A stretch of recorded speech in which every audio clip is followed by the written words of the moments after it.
오늘 이야기의 주인공은 72세 박영숙 씨입니다. 그리고 그녀의 아들과 며느리에 관한 이야기죠.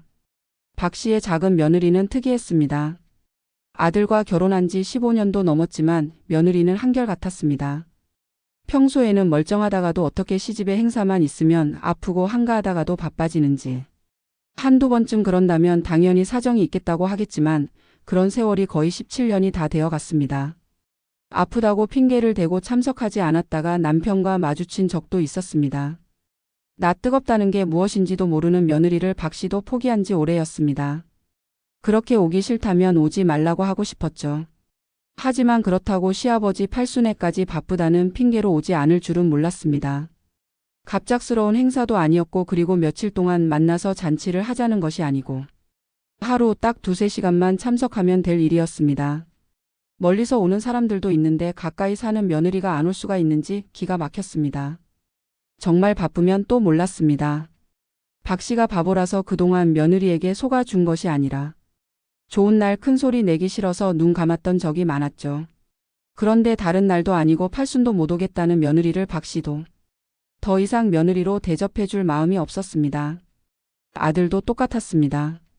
박 씨는 아들 둘 그리고 딸도 하나가 있었습니다. 다들 결혼해서 이제는 전부 40대가 되었고 손주도 6이나 있었습니다. 이달 말이 제사지? 무슨 요일이야? 수요일이네요. 아이고 애들 회사 가려면 힘든데.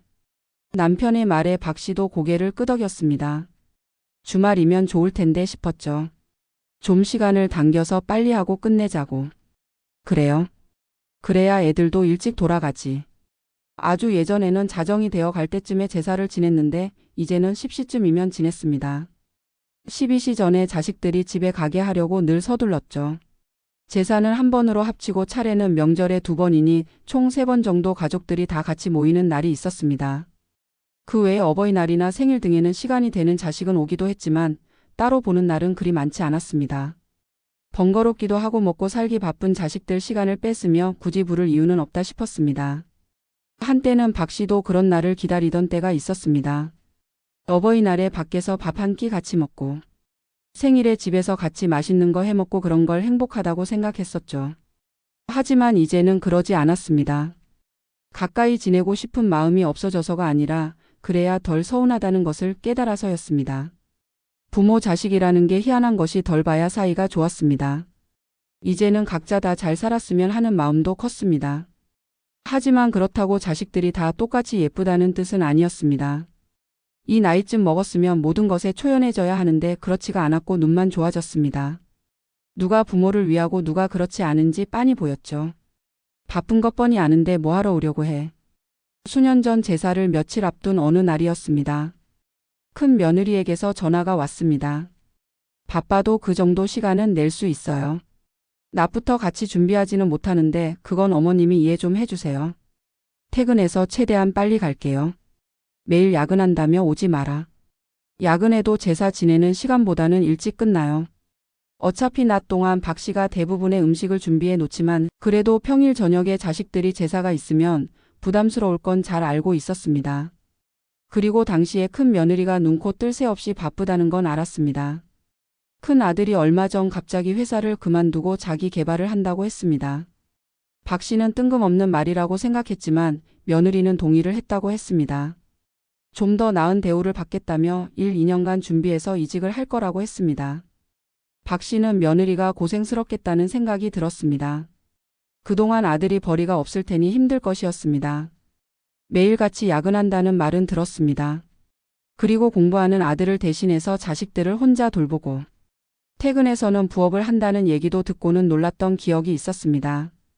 그런데도 짬을 내서 제사까지 챙기니 미안한 마음이 들었습니다. 아무것도 가지고 오지 말고 와. 그래도 또 뭘 사올까봐 미리 단단히 일러두었습니다.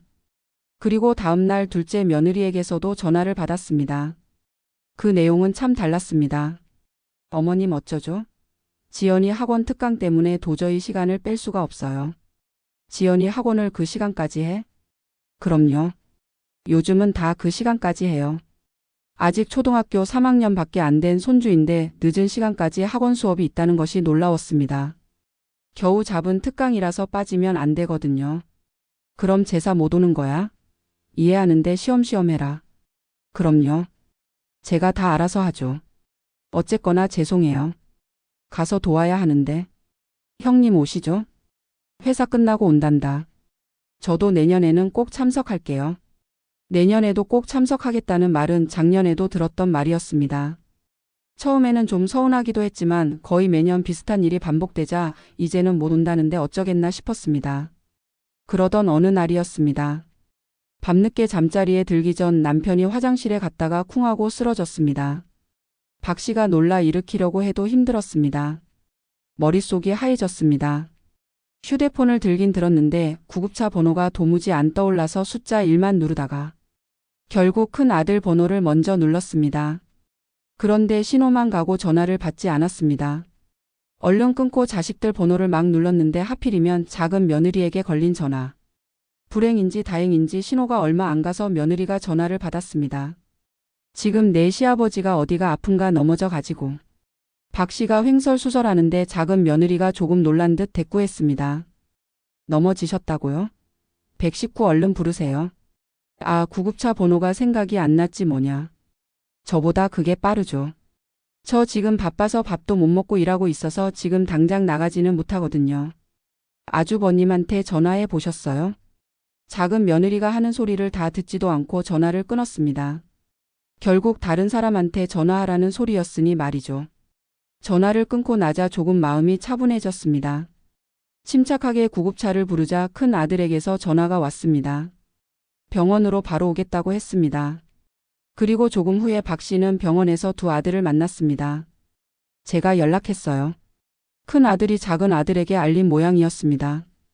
그리고 한참 후 다행히 머리에는 이상이 없다는 말을 들으니 다리에 힘이 풀리는 것 같았습니다. 아들들도 한시름 놓은 표정을 지었습니다. 그때 큰 아들이 박 씨에게 말했습니다. 제가 전화 안 받으면 우진이한테 전화를 하시지 그러셨어요. 큰 아들이 작은 아들을 가리키며 물었습니다. 저는 회식 중이었고 지연이 엄마한테라도 하셨어야죠. 요즘 바쁜 거 아니야? 요즘엔 한가해요. 집에 계속 있는데. 이미 전화 통화를 한 건 모르는 모양이었습니다. 아무리 일을 해도 회사에 있는 것도 아닌데. 못 온다는 말에 야속하다고 생각했었는데 그조차도 거짓인 모양이었습니다. 그때 박 씨는 작은 며느리에 대한 마음을 아주 접어버렸습니다.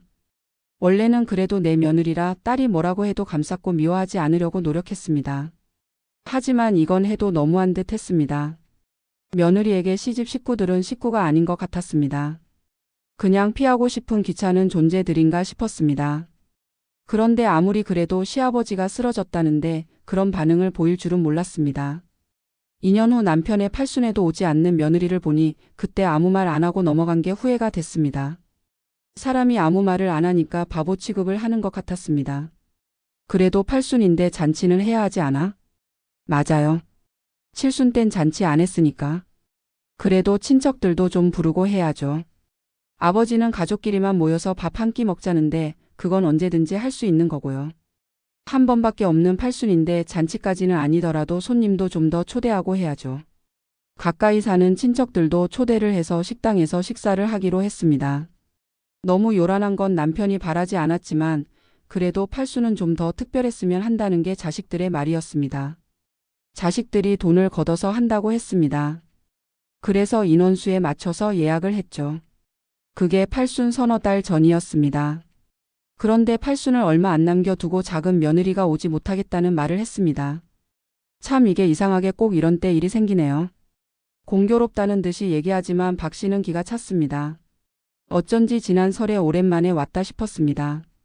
그렇게 계속 시집 행사에 참석할 며느리가 아니었습니다. 너는 어떻게 주말에 하는 팔순에 잠깐도 못 온다고 그러는 거야? 그게 일 때문에요. 몇 달 전부터 약속이 돼 있던 거잖아. 일이 갑자기 들어와서 그래요. 자고 가라는 것도 아니고. 또 가깝잖냐. 와서 밥 먹고 얘기 좀 하다가 갈 시간도 없다는 거야. 이렇게까지 따져본 것이 처음인 것 같았습니다. 좋은 게 좋은 거다 생각했던 세월 때문에 며느리가 이럴 수 있었던 것 같았습니다. 박 씨가 언성을 조금 높이자 며느리가 말했습니다. 어머님, 제가 다른 것도 아니고 일 때문에 바빠서 그런 거잖아요. 먹고 살려고 그러는 건데 그렇게 윽박을 지르시면 서운해요. 뭐 제가 집에서 놀고 먹는 줄 아시는데요. 저도 집에서 일도 하고 그래요. 바쁜 걸 바쁘다고 그러는데 아버님 팔순 잔치에 못 간다고 그렇게 말씀을 하세요. 기가 막혔습니다. 지난번 명절인지 제사인지는 아프다고 그랬다가 밖에서 딸과 딱 마주친 적도 있었습니다. 그러면서 어쩜 이렇게 뻔뻔하게 따지고 드는지 몰랐습니다. 박 씨는 밤새 뒤척였습니다. 며느리가 한 말이 자꾸 생각나서 잠이 오지 않았습니다. 이렇게 평생 살 생각인 것 같았습니다. 이런 게 무슨 가족이고 자식인가 싶었습니다. 아들도 똑같았습니다. 그런 며느리를 뻔히 알고 있으면서도 무슨 일이 있으면 혼자 오거나 아예 같이 오지 않는 일도 많았습니다. 그리고 팔순 전날 오후에 박 씨는 작은 며느리에게 전화를 걸었습니다. 오늘 도저히 못 오겠냐? 저도 가고 싶어요. 근데 일도 중요한 거잖아요. 아버님은 제가 따로 찾아뵙거나 전화를 드리거나 할게요. 시아버지 생신 못 갔다고 저를 너무 나쁜 며느리 취급하진 마세요, 어머님. 대신 형님이나 아가씨가 다들 잘 챙기잖아요. 저 대신. 그래, 알겠다. 정말로 못 온다는 거지? 네, 그렇게 됐네요. 박 씨는 더 이상 말을 잇지 않았습니다. 그리고 은행에 들렀다 왔죠.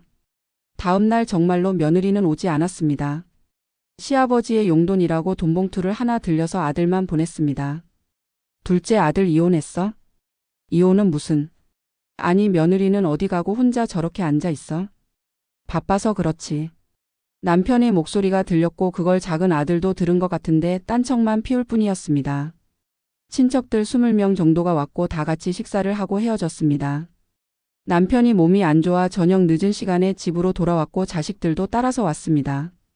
큰 아들 내외, 작은 아들 그리고 딸과 사위. 박 씨는 자식들을 훑어보고는 서랍장에서 봉투를 2개 꺼냈습니다. 자, 이거 받아라. 우리 집 식구 되어줘서 고맙다는 뜻으로 아버지가 주시는 거야. 이게 뭐예요? 큰 며느리와 사위가 어리둥절한 표정을 지었습니다. 우리 집안 대소사도 신경 써주고 그래서 고마워서 주는 거야.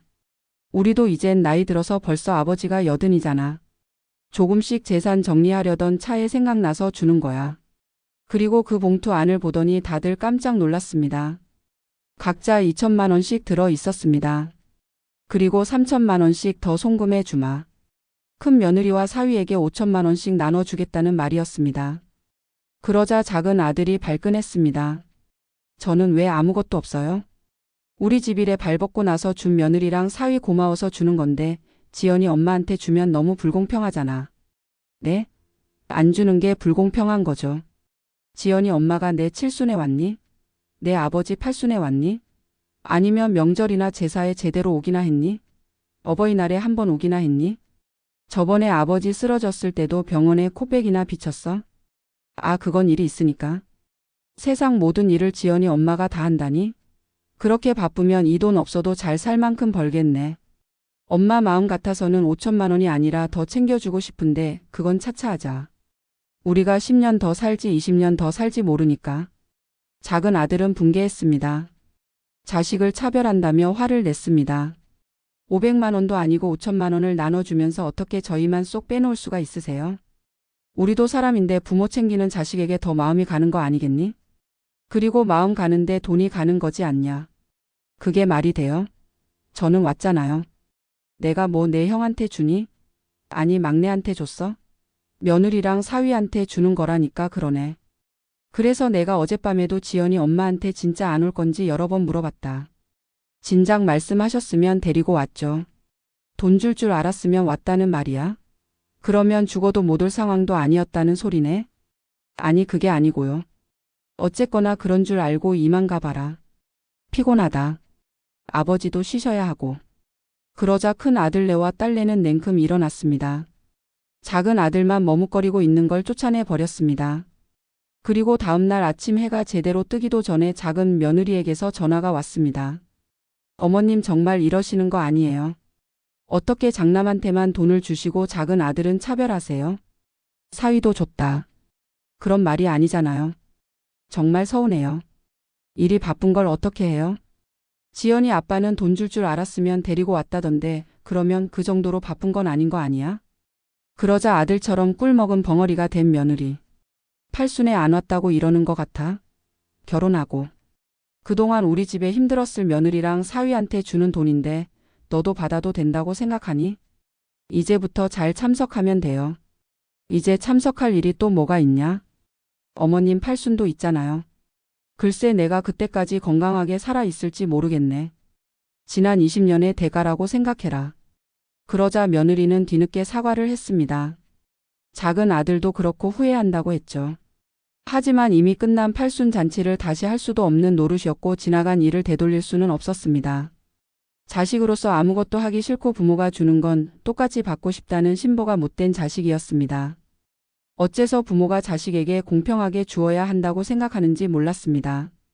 자식이 부모에게 똑같이 하지 않는데 말이죠. 5천만 원이 아까웠는지 작은 아들 내외는 뒤늦게 후회의 눈물을 흘렸지만 박 씨는 앞으로도 작은 아들에게 무언가 해줄 마음은 없었습니다. 그리고 박 씨는 자식들에게 기대하는 대신에 부부끼리 잘 살자고 생각했습니다. 자식이 오나 안 오나 이제는 정말 신경 쓰지 않고 명절도 그냥 각자 보내라고 했습니다. 그게 마음 편한 말년을 보내는 길인 것 같았습니다. 자식에게서 분리된 삶을 사는 것이었습니다. 그러면 이런 일이 반복될 일은 없겠죠. 며칠 후 작은 아들이 혼자 찾아왔습니다. 얼굴이 많이 수척해 보였습니다. 어머니, 제가 잘못했습니다. 뭘?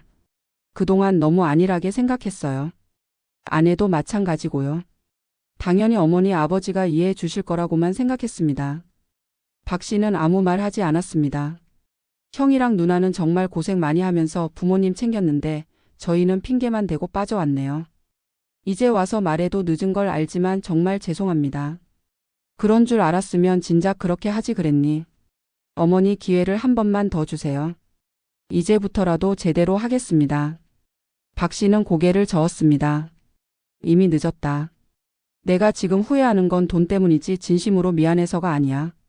만약 내가 어제 그 돈을 안 줬다면 내가 이렇게 찾아왔겠니? 작은 아들은 할 말이 없었습니다. 엄마는 이제 너한테 기대 안 한다. 내 형이랑 누나도 마찬가지야. 각자 잘 살아라. 그게 서로에게 좋은 거야. 그로부터 6개월이 지났습니다. 박 씨는 정말로 자식들과 거리를 두고 살기 시작했습니다. 명절에도 굳이 모이자고 하지 않았고 생일이나 기념일에도 연락만 주고받을 뿐이었습니다. 오히려 마음이 편해졌습니다. 자식들이 와야 한다는 부담감도 없고 오지 않아도 서운하지 않았습니다. 큰 아들과 딸은 가끔 안부를 묻고 필요한 것은 없는지 연락을 했지만 박 씨는 괜찮다고만 했습니다. 남편도 처음에는 서운해했지만 이제는 이해하는 것 같았습니다. 그래도 자식인데. 자식이라고 다 똑같은 자식이냐?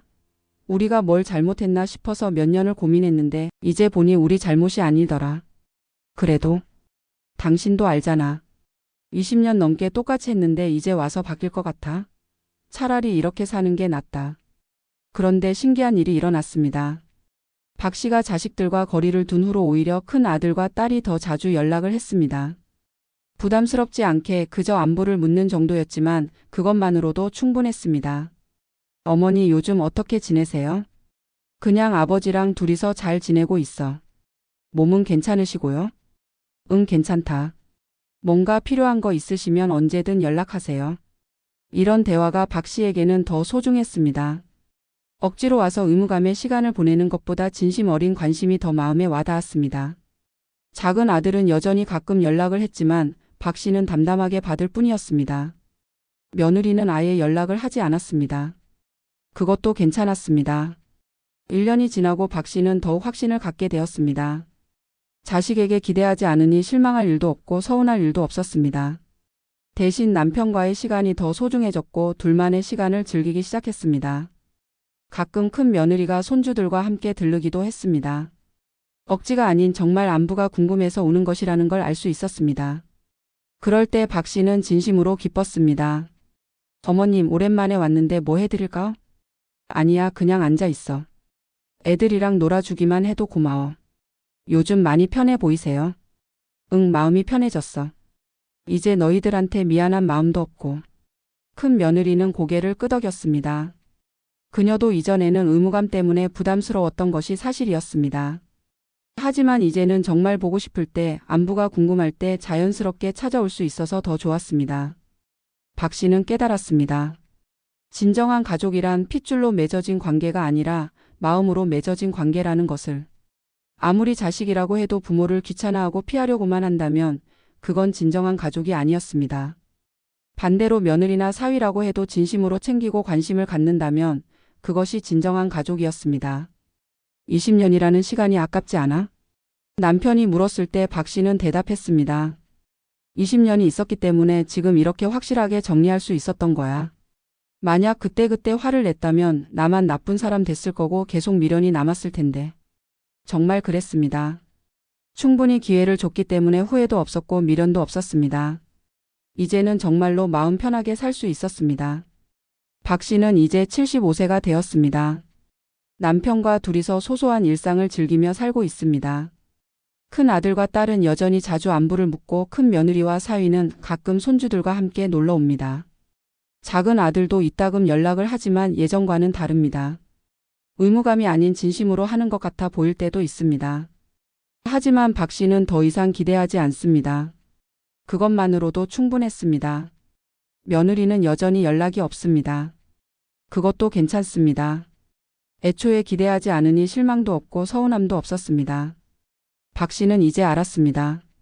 나이가 들수록 중요한 것은 많은 사람과의 관계가 아니라 진심으로 소중히 여겨주는 몇 사람과의 관계라는 것을. 그리고 가장 중요한 것은 자기 자신의 마음이 평온한 것이라는 것을. 20여 년간의 기다림과 실망 그리고 마지막 결단. 그 모든 과정을 거쳐 박 씨는 비로소 진정한 평화를 찾을 수 있었습니다. 이제는 정말로 여유롭고 편안한 노년을 보낼 수 있을 것 같았습니다.